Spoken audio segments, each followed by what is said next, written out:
Howdy, folks. Today we're going to be talking about The Blue World by Jack Vance.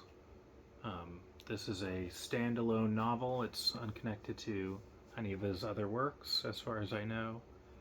Um, it deals with a protagonist named Sklar Hast, and it, um, right off the bat, I would say is a great standalone if you are trying to get into Jack Vance, or if you already like his works and just want a quick, um, very fun read. I'd say this is definitely a good one. Um, so this book takes place, as you might have guessed, on an ocean planet, and this planet actually does not have any land on it at all. So the setting is definitely one of the most interesting parts of the story. You really can tell how creative Jack Vance was in rendering these wild, wild worlds that he does quite often.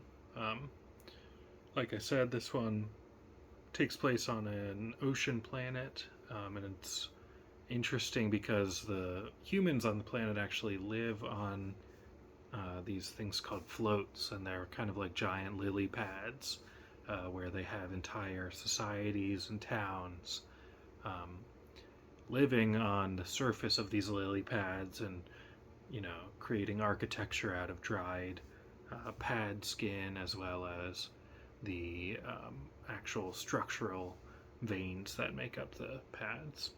So it's very fascinating to see this totally alien culture on this water planet, um, and very creative the way a lot of the things are dealt with, and it's very different than a lot of sci-fi, which this really is at the end of the day, because there is no metal, and that is a huge part of the plot, and the absence of it can really be felt in quite an interesting way. With any great Jack Vance story, you have a protagonist kind of against his own society and against the kind of backwardness of the world he inhabits. And this book is no different. Sklar Hast is very creative. He's very rebellious, of course, and it's really fascinating to see him try to navigate that, both in his actions and what he decides to do as the plot unfolds, but also philosophically with some of the characters around him and their conversations. Um, there definitely is an interesting kind of symbolic uh, underpinning to a lot of what's going on, and some of the people out there will definitely uh, pick up some of the hints that Jack Vance laid throughout this book, um, about comments he was making on our own society and mythology and history. And I think that part was very fascinating and kind of opened up for the first time in this book, uh, but is definitely present in a lot of Jack Vance's works.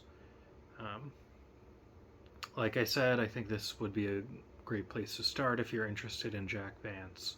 It has some really awesome stuff going on with the setting.